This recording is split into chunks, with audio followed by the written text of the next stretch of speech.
Buen día, hermanos y hermanas de la Iglesia de San Mateo Jalpa en Xochimilco, de la Ciudad de México, de las iglesias de Rancho Alegre, Agua de Niño y Río Sapo en el estado de Oaxaca, y de las iglesias de Yecapixtla y San Pedro Tlalmimilulpan, así como de la misión en Los Capulines en Yecapixtla, en Morelos, a nuestros hermanos que se congregan en otros movimientos y a los amigos que también nos ven y escuchan a través del canal oficial de nuestra congregación, la Divina Trinidad.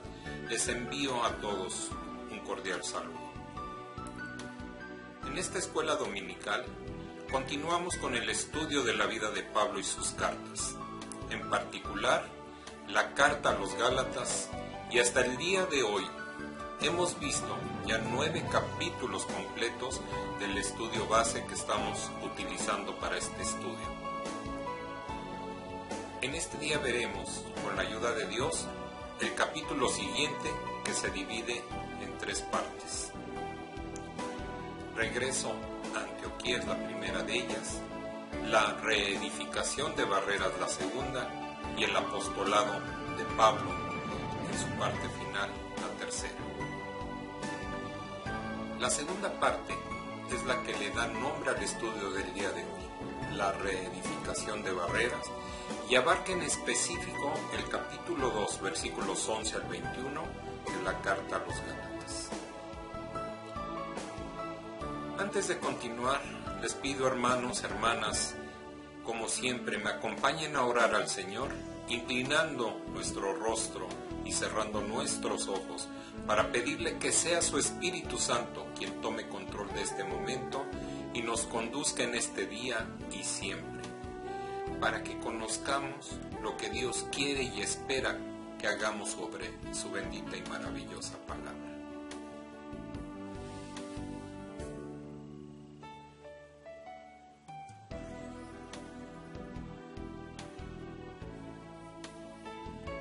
Dios Todopoderoso y Eterno, estamos aquí delante de tu trono de gracia, humillándonos ante ti, agradeciéndote primero y antes que todo por la vida que nos das.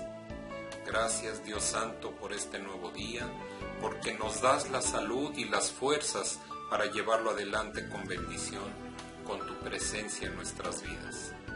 Gracias, Padre, porque con fe podemos lograr las cosas, porque tú eres el mismo que hizo cosas hermosas, que las haces aún y las hará por el amor que nos tienes y por tu maravillosa fidelidad. Gracias por ser nuestro abrigo, por permitirnos estar cerca de ti, protegidos bajo tus alas de amor y buscando siempre tu perfecta voluntad.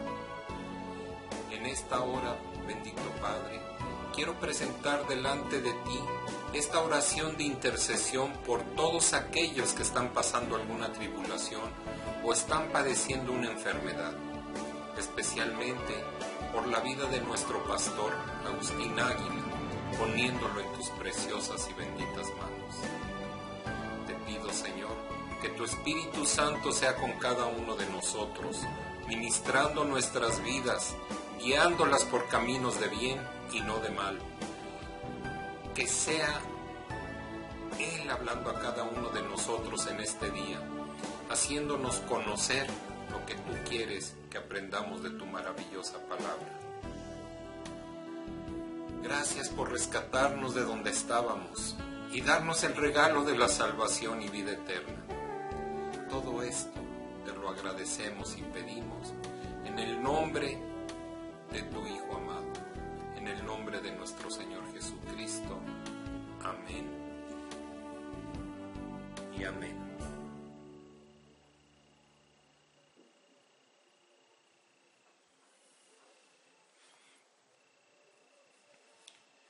Los invito ahora, hermanos, a escuchar y entonar una alabanza que nos invita a que sigamos firmes en el Evangelio, sin miedo a compartir su palabra, porque en su gracia firmes estamos.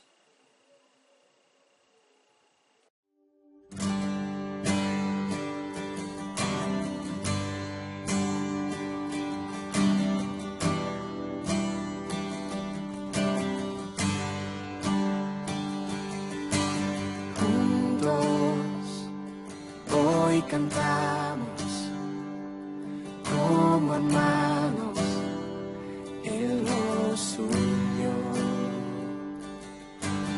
Hijos de todo pueblo, este es el tiempo de alzar la voz.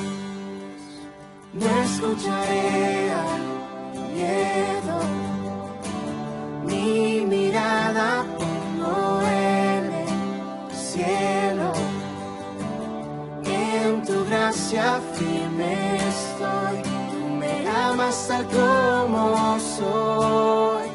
Valiente seré, yo sé, mi esperanza está en Él.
Las murallas caen a sus pies al oír su voz. Por su gracia, Él nos limpió, cuán bueno es Dios, su nombre es Cristo. Se oirá en los cielos el sonido de nuestra adoración. Las murallas caen a sus pies al oír su voz. Por su gracia, Él nos limpió, cuán bueno es Dios, su nombre es Cristo. Se oirá en los cielos el sonido de nuestra adoración. Las murallas caen a sus pies al oír su voz. Por su gracia, Él nos limpió, cuán bueno es Dios, su nombre es Cristo. Cristo, el que salva, la esperanza está en Él. Cristo, luz del cielo, Rey eterno, amigo fiel. Recordemos un poco lo que vimos cuando estuvimos estudiando el libro de los Hechos de los Apóstoles y de esta carta a los Gálatas en semanas anteriores.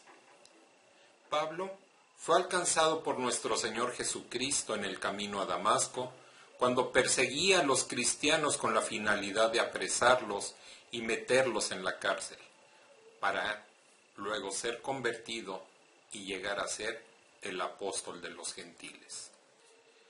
En su testimonio nos comparte que en cuanto fue apartado por Dios para su ministerio, no fue enseguida a Jerusalén con los que eran apóstoles, sino que se dirigió al desierto de Arabia, donde entendemos fue el lugar donde durante 3 años recibió las revelaciones directamente de Jesucristo mismo.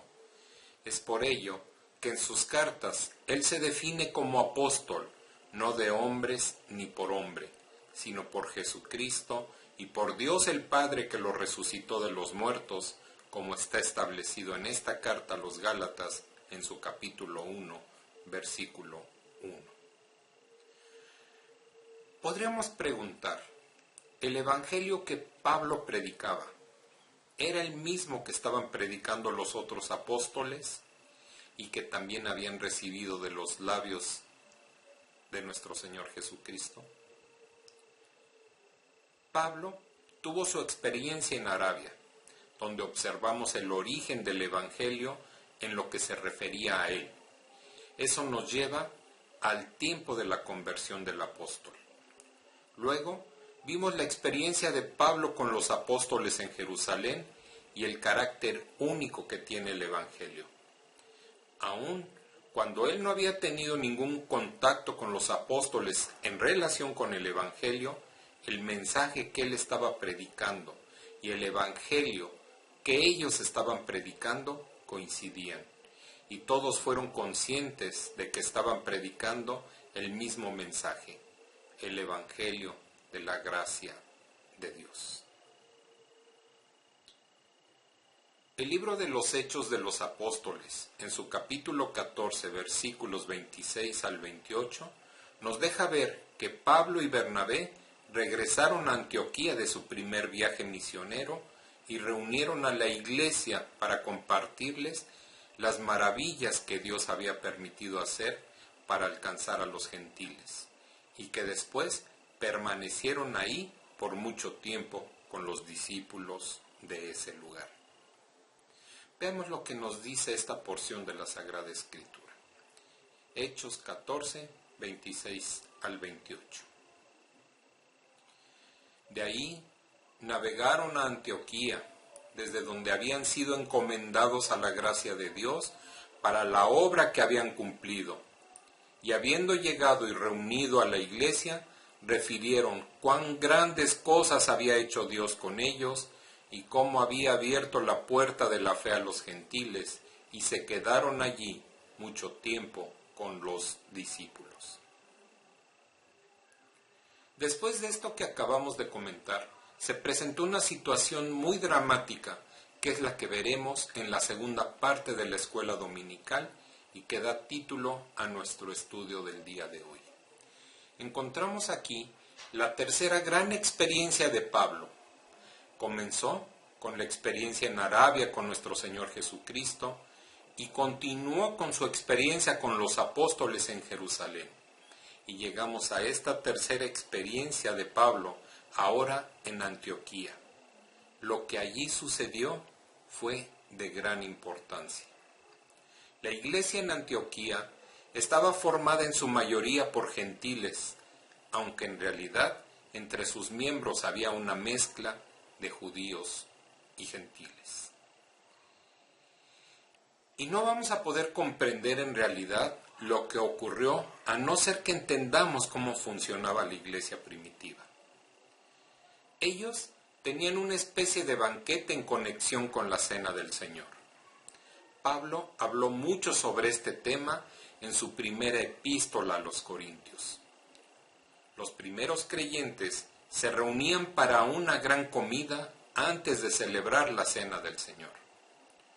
Cuando los gentiles se salvaban y se añadían a la iglesia, comenzó a surgir un problema. En la congregación había judíos que nunca habían comido nada que hubiera sido sacrificado a los ídolos. Los gentiles, por su parte, habían sido idólatras y ellos estaban acostumbrados a comer la carne que había sido ofrecida primero a los ídolos. También comían carne de cerdo y otros animales designados como impuros por la ley de Moisés. Para ellos, estas diferencias no existían porque habían sido criados de esta manera. ¿Qué se podía hacer entonces para evitar que los cristianos judíos se ofendieran? En Antioquía se preparaban 2 mesas. En una de ellas se colocaban los alimentos preparados según el ritual judío, En la otra estaba la comida para los gentiles, y Pablo se sentaba a comer en la mesa de estos últimos. Aunque él era judío, comía en la mesa con los que no eran judíos, porque él enseñaba que si uno comía carne o dejaba de comerla, no había ninguna diferencia, porque la carne no le colocaba a uno en una posición favorable ante Dios. Así estaban las cosas cuando llegó Pedro a visitar a Pablo en Antioquía. Para Pedro, esta era una nueva experiencia, porque aunque se había convertido a Cristo, nunca había comido nada impuro. Recordemos lo que el apóstol Pedro le dijo al Señor cuando se encontraba en una azotea en Jope, antes de ir a la casa de Cornelio. En esa ocasión tuvo una visión en la que vio el cielo abierto y en un lienzo que descendía se encontraban diferentes clases de animales impuros. En el relato de los Hechos de los Apóstoles, en su capítulo 10, versículos 13 al 15, leemos sobre esto. Y le vino una voz: levántate, Pedro, mata y come. Entonces Pedro dijo: Señor, no, porque ninguna cosa común o inmunda he comido jamás. Volvió la voz a él la segunda vez: lo que Dios limpió, no lo llames tú común.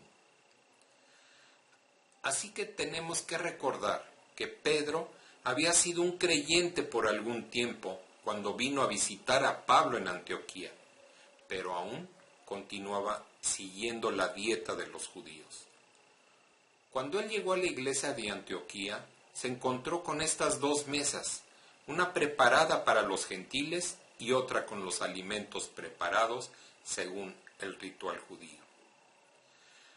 Aquí tenemos entonces a Pedro de visita y escuchemos cómo describió el apóstol Pablo la reacción del apóstol Pedro en los versículos 11 y 12 de este capítulo 2 de su carta a los Gálatas.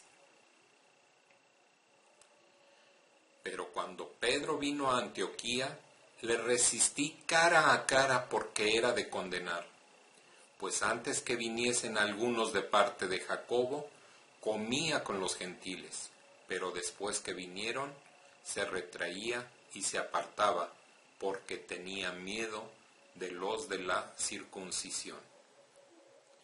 Es probable que cuando llegó la hora de comer, Pedro se fue a la mesa donde la comida estaba preparada de acuerdo con el ritual de los judíos, mientras que Pablo se dirigió a la mesa de los gentiles.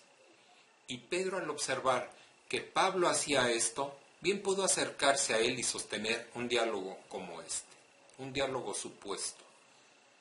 Pablo, vi que tú comiste en la mesa con los gentiles. Pablo le respondió, sí. Y Pedro continuó diciendo, y observé que esta noche comiste carne de cerdo. Sí, respondió Pablo, estaba deliciosa. Entonces Pedro le preguntó, ¿crees que estaría bien que yo comiera allí? Y Pablo respondió, mañana comeremos algo semejante, ¿por qué no vienes a probarlas? Así que Pedro se fue a la mesa donde estaban los gentiles y quizá cautelosamente probó alimentos que para los judíos eran considerados impuros y siguió compartiendo el alimento con ellos.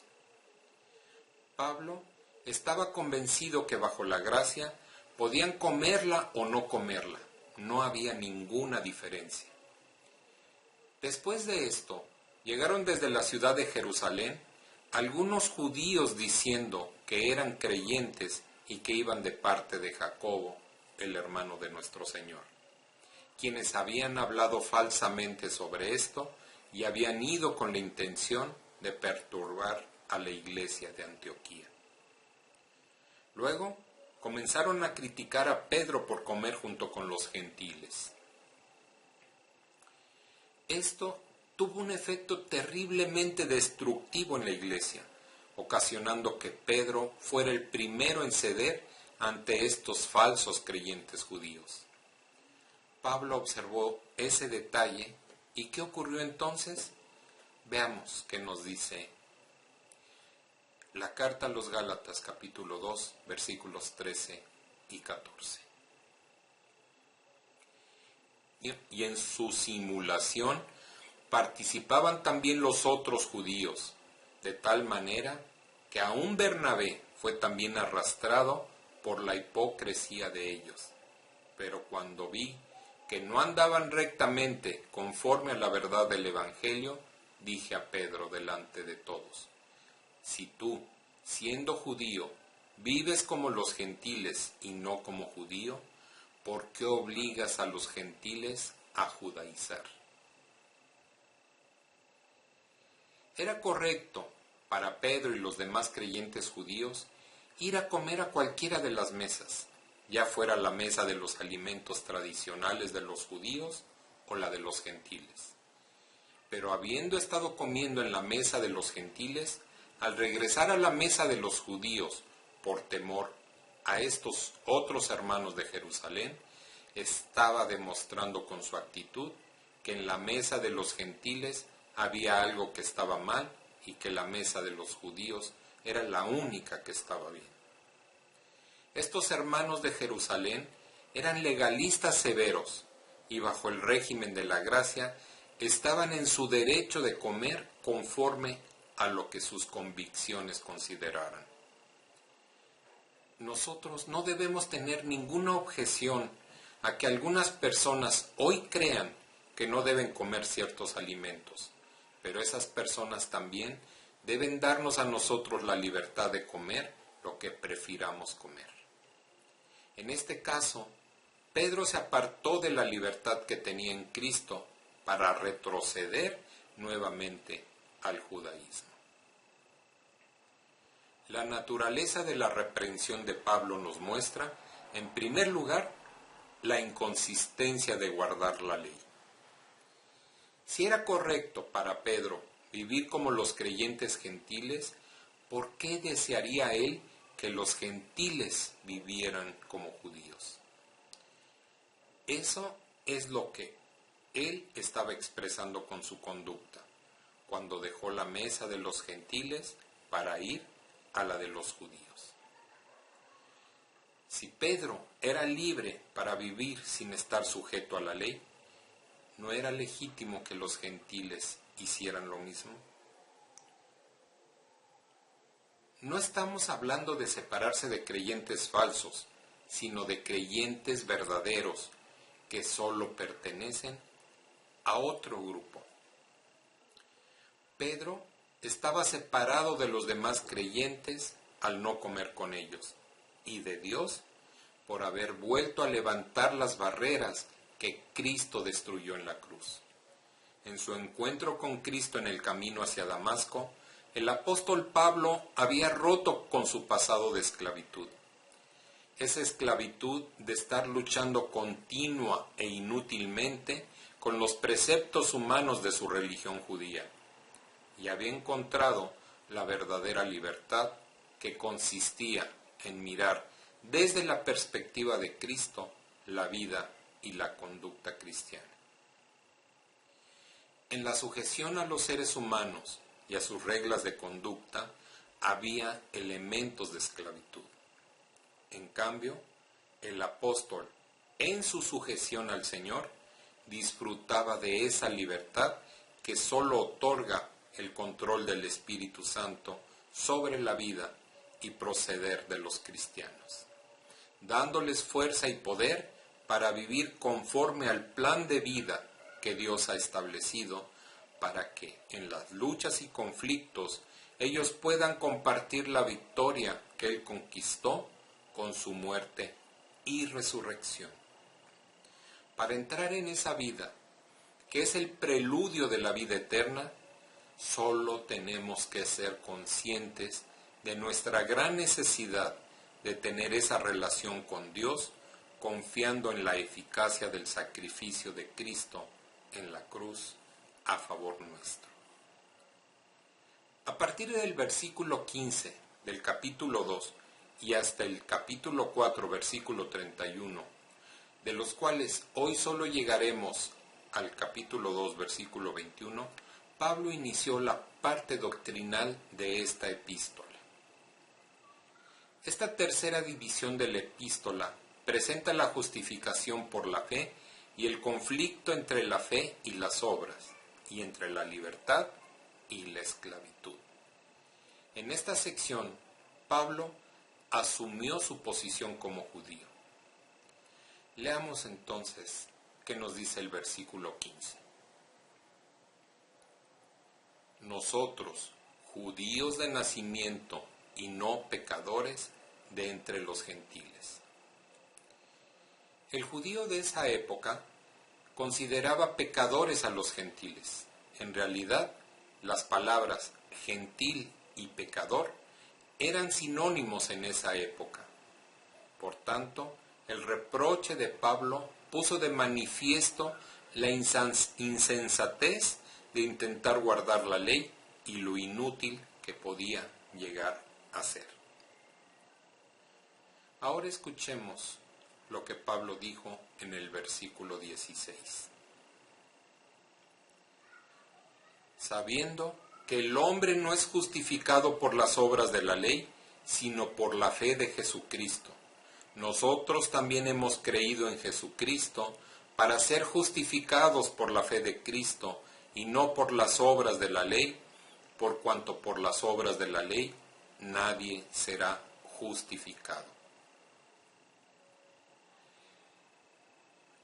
Esta fue una declaración clara y sencilla de la justificación por la fe.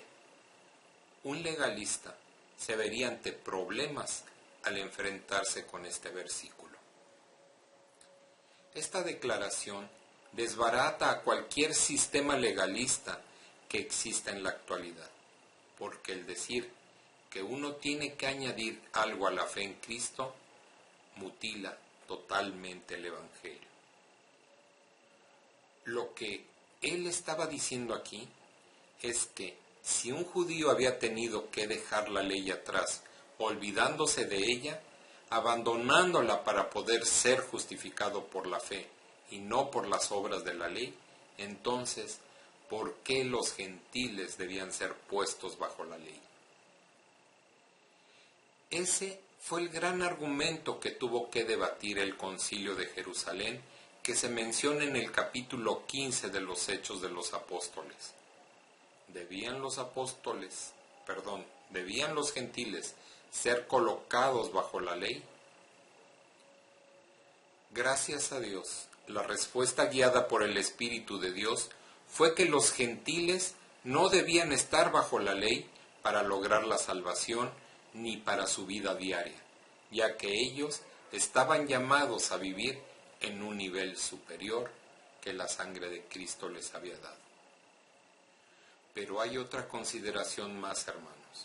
¿Podían los gentiles encontrar justificación bajo la ley cuando el judío había probado ya que esto era imposible?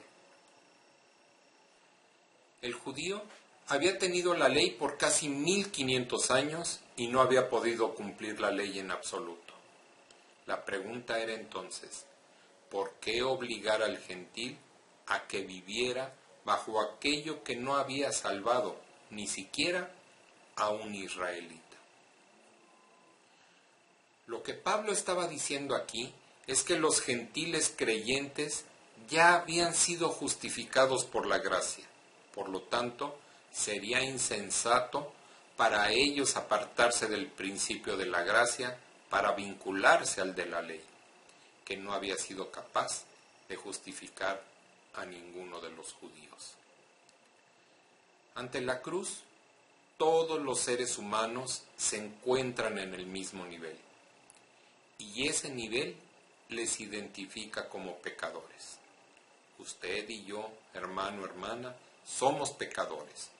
Independientemente de quién sea usted, es un pecador delante de Dios, al igual que yo.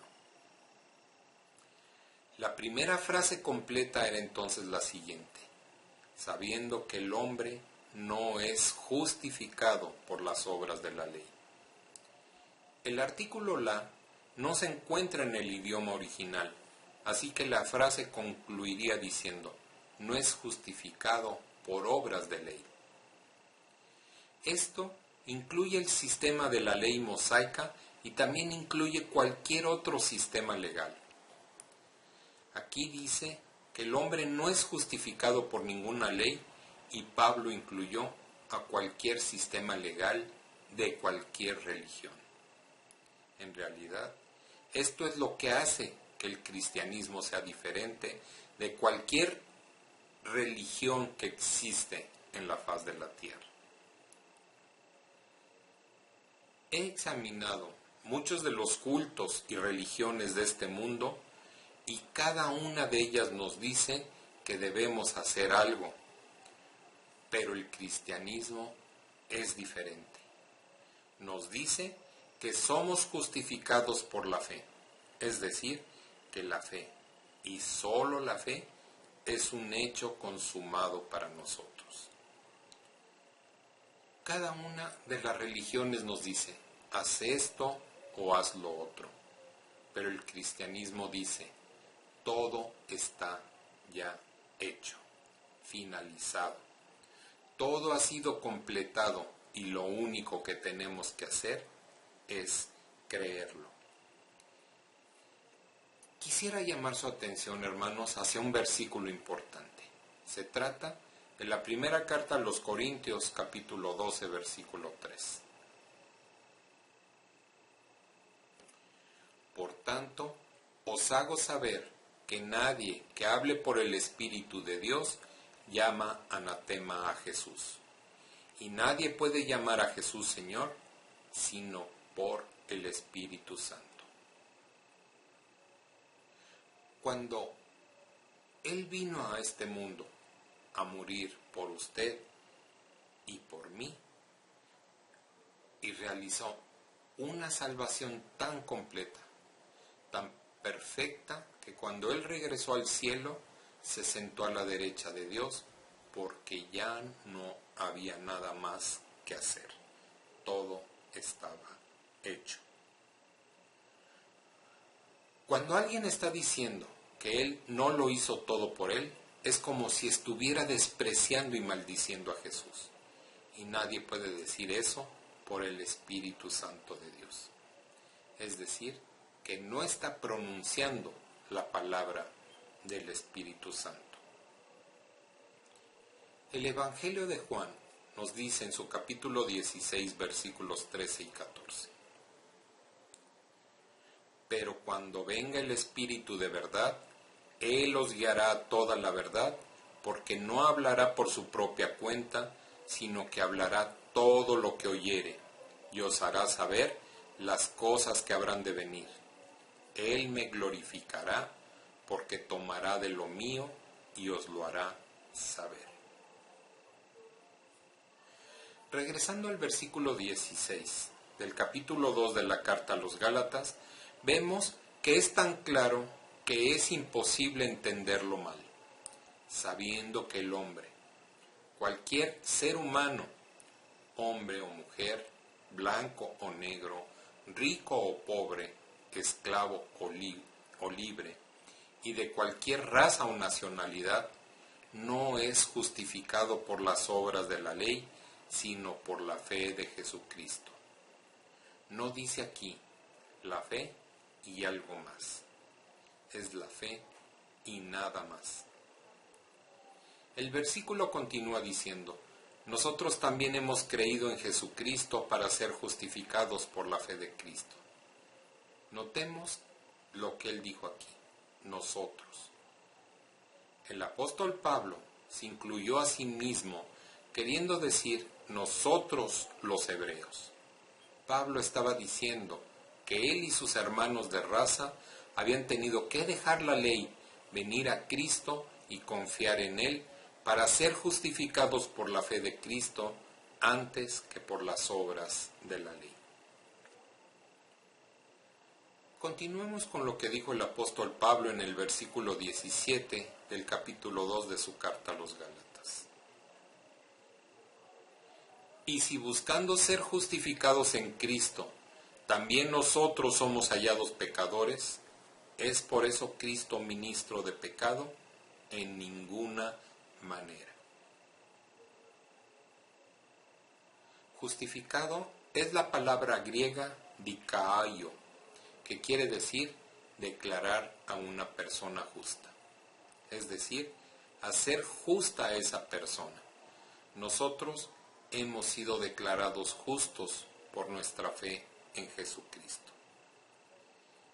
Quiere decir que un pecador que es culpable ante Dios, que está bajo condenación y juicio, es declarado justo ante Dios en base a su fe en la redención que tenemos en Cristo. El sentido de este versículo parece ser este.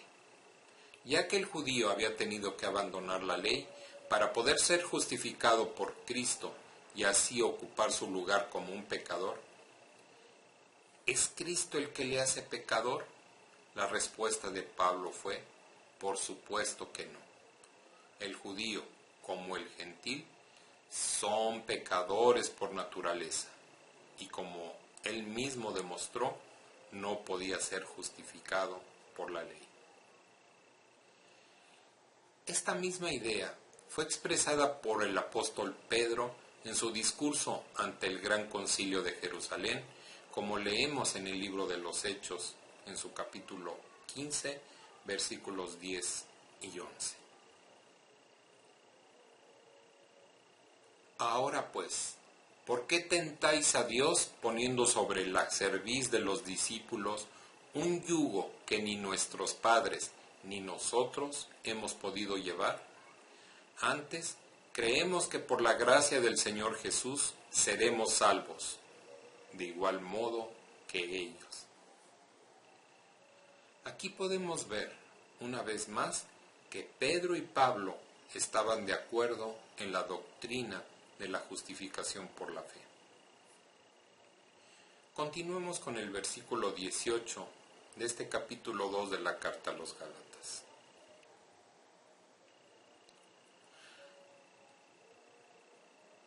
Porque si las cosas que destruí, las mismas vuelvo a edificar, transgresor me hago. En otras palabras, lo que Pablo estaba diciendo era, si vuelvo a colocarme bajo la ley, me convierto en un transgresor. Sin embargo, él era libre de la ley. ¿Y cómo llegó a ser libre de la ley? En el versículo 19 de este capítulo 2 dijo, porque yo por la ley soy muerto para la ley, a fin de vivir para Dios. En este versículo, Pablo estaba diciendo lo siguiente, cuando Cristo murió por mí, murió en mi lugar, porque la ley me condenaba. Por lo tanto, la ley condenaba. La ley ha acusado a los seres humanos. Ante la ley somos todos culpables. En consecuencia, la ley no podía hacer por usted y por mí lo que Cristo ha hecho por nosotros. Él no solo ocupó nuestro lugar y murió por usted y por mí, sino también hizo algo más. Pudo darnos vida y vida eterna. El versículo 20 de este capítulo 2 de la carta a los Gálatas nos dice, con Cristo estoy juntamente crucificado, y ya no vivo yo, mas vive Cristo en mí. Y lo que ahora vivo en la carne, lo vivo en la fe del Hijo de Dios, el cual me amó y se entregó a sí mismo por mí. Este versículo declara un hecho que es real en cada creyente. No es que nosotros debamos buscar el ser crucificados con Cristo. Muchos hablan hoy de vivir una vida crucificada. Eso no era lo que Pablo estaba diciendo en este pasaje. No debemos procurar ser crucificados con Cristo porque ya hemos sido crucificados con Él. El principio de la vida cristiana no se basa en la ley que nos ha matado por habernos encontrado culpables. Pablo declaró, por tanto, que bajo la ley él fue procesado, hallado culpable, condenado, y en la persona de su sustituto fue muerto. ¿Cuándo tuvo lugar esa muerte? Cuando Cristo fue crucificado. En ese sentido, Pablo fue crucificado con Cristo. Aún así, él vivía unido a Cristo. Lo que Pablo quiso decir cuando expresó lo siguiente: estoy crucificado con Cristo, es que fue crucificado con Cristo cuando Cristo murió. Cristo tuvo muerte sustitutiva. Murió por Pablo, murió por usted y murió por mí. En la carta a los Romanos, en su capítulo 6, se nos dice que hemos sido sepultados con Cristo por el bautismo, por identificación. Hemos sido resucitados con Él para que llevemos una vida nueva y ahora estamos unidos al Cristo vivo. Amén. Gloria a Dios.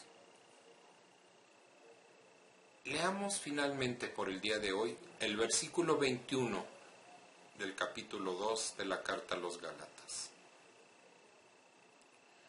No desecho la gracia de Dios, pues si por la ley viniera la justicia, entonces por demás murió Cristo.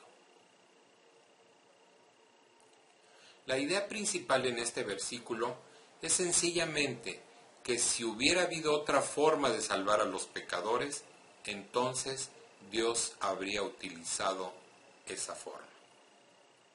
Si hubiera podido haber alguna ley o una religión que pudiera salvar a los pecadores, Dios la habría provisto. La única manera en que un Dios infinito puede salvarnos fue enviando a su Hijo a morir, y Él estuvo dispuesto a hacer el sacrificio supremo. Nuestro hermano pastor Miguel Ángel Fuentes nos habló la semana pasada de la primera parte de un resumen sobre el apostolado de Pablo. Y hoy, al ver la segunda y última parte de ese apostolado, podemos decir a la luz de lo que hemos visto en esta escuela dominical, que a pesar de los problemas que se presentaron en la iglesia de Antioquía por la visita de falsos hermanos judíos, Pablo se mantuvo firme en el Evangelio que había aprendido directamente de nuestro Señor Jesucristo, hablando con firmeza al apóstol Pedro y evitar que nuevamente se reedificaran las barreras que fueron derrumbadas por el sacrificio de nuestro Señor. Apenas hubo vuelto la tranquilidad por este suceso, después de este problema en Antioquía, Pablo recibió muy malas noticias de Galacia. Falsos maestros habían entrado a las iglesias de ahí y con sus errores estaban dañando gravemente la fe de los nuevos cristianos. Pablo no vaciló un instante y rápidamente escribió esta carta a los Gálatas en defensa de la verdad del Evangelio y la mandó cuanto antes con un mensajero a las iglesias de Galacia. Hermano, hermana, no dejemos que ningún falso maestro pueda compartirnos un evangelio diferente al que hemos conocido, estando seguros de que por el grande amor de Dios permitió que su Hijo unigénito hiciera el sacrificio perfecto para el perdón de nuestros pecados, y que nada, absolutamente nada, de lo que podamos hacer cambiará eso, que nuestro Señor ha derrumbado las barreras levantadas por la ley y ha roto las cadenas del pecado que nos tenía esclavizados. Gracias, Jesús, por tu sacrificio.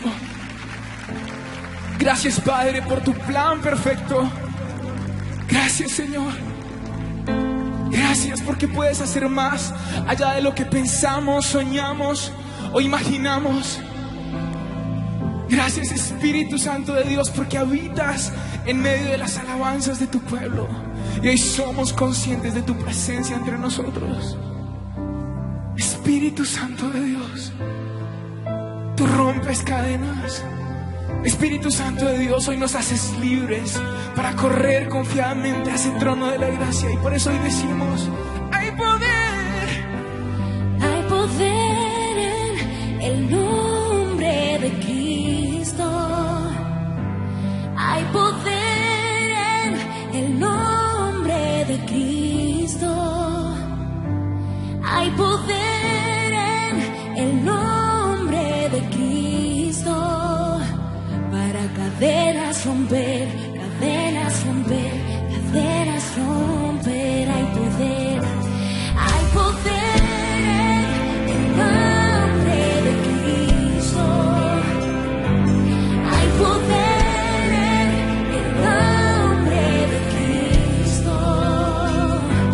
Hay poder en el nombre de Cristo. Para cadenas romper, cadenas romper, cadenas romper. Oh, para cadenas, cadenas romper, cadenas romper, cadenas. Un ejército se levanta. Un ejército se levanta. Oh, un ejército se levanta. Cadenas romper, cadenas romper, cadenas romper. Para cadenas romper, cadenas romper, cadenas romper. Un ejército se levanta. Somos nosotros, un ejército se levanta. Ejército de los hijos de Dios. Un ejército se levanta. Para cadenas romper, cadenas romper, cadenas romper. Para cadenas romper, cadenas romper, cadenas romper.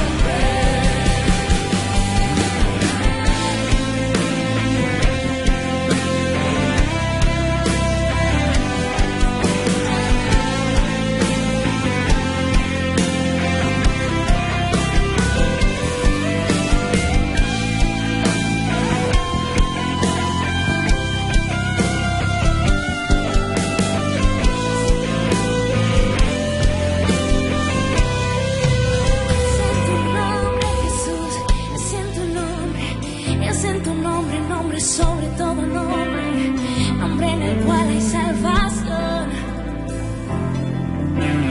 nombre ante el cual toda rodilla se dobla, nombre que hoy confesamos, porque tú eres el Señor y no hay otro Dios. Y en esa victoria que tú ganaste hoy para nosotros, Jesús, hoy nos levantamos como un ejército, como el ejército de Dios, de los redimidos, de los victoriosos, porque es tu victoria la que nosotros vivimos hoy. Iglesia, y si tú crees esto, yo te invito a que marches porque Satanás está bajo tus pies, que marches porque te ha sido dada autoridad por lo que hizo Jesús en la cruz, que marches declarando que las cadenas hoy son rotas en el nombre de Cristo Jesús. Tenemos la victoria, tenemos libertad, porque es nuestro Dios el vencedor, y declaramos: oigo caer cadenas, oigo caer cadenas de opresión, de enfermedad se caen.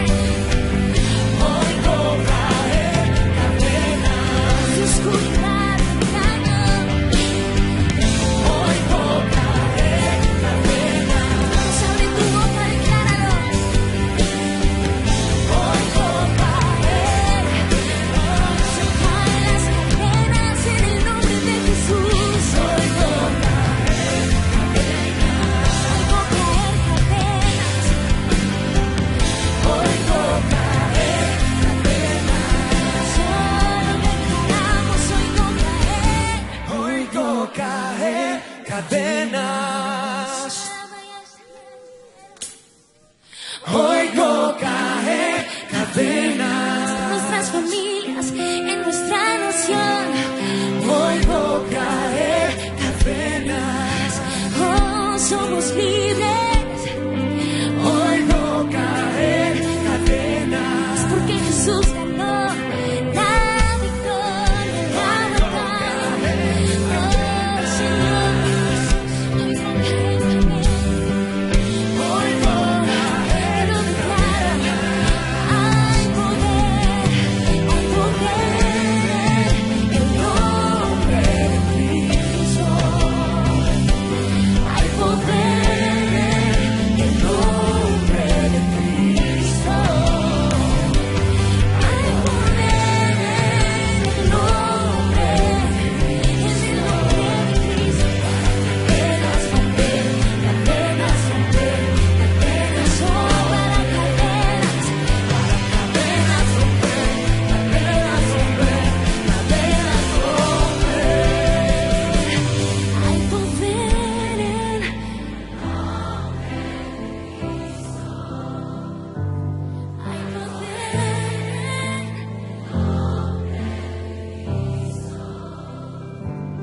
hay poder en el nombre del que venció para cadenas romper, cadenas romper, cadenas romper. Oh, yo soy libre.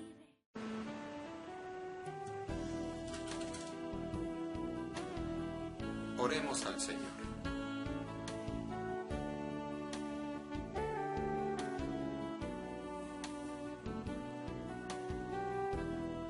Dios eterno, que gobierna sobre todo el universo, a ti sea todo honor y toda gloria por los siglos de los siglos. Te agradecemos por tu palabra del día de hoy en esta escuela dominical. Gracias por mostrarnos que nada ni nadie podrá levantar nuevamente las barreras que la ley impone, porque por la gracia del sacrificio de tu Hijo amado han sido derrumbadas y que las cadenas del pecado han sido rotas. Te agradecemos que nos hayas dado la sabiduría y entendimiento suficientes para discernir acerca de lo que es conveniente para nosotros. Te pido, Señor, que tu gloriosa palabra haya quedado grabada en lo más profundo de nuestros corazones. Pon en cada uno de nosotros un corazón dispuesto y bondadoso para seguir obrando conforme a tu perfecta voluntad.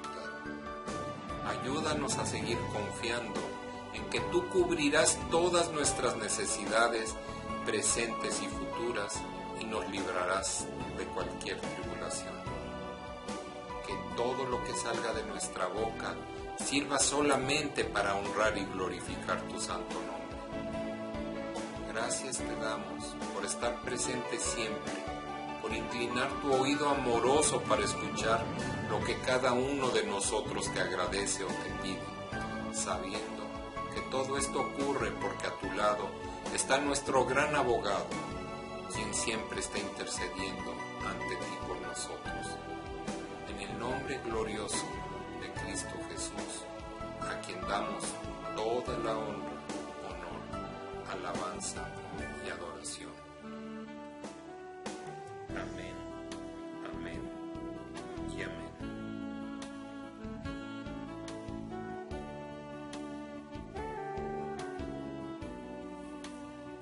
Que la gracia de nuestro Señor Jesucristo, el amor eterno e incomparable de Dios el Padre y la comunión con su Santo Espíritu sea con nosotros hoy y siempre.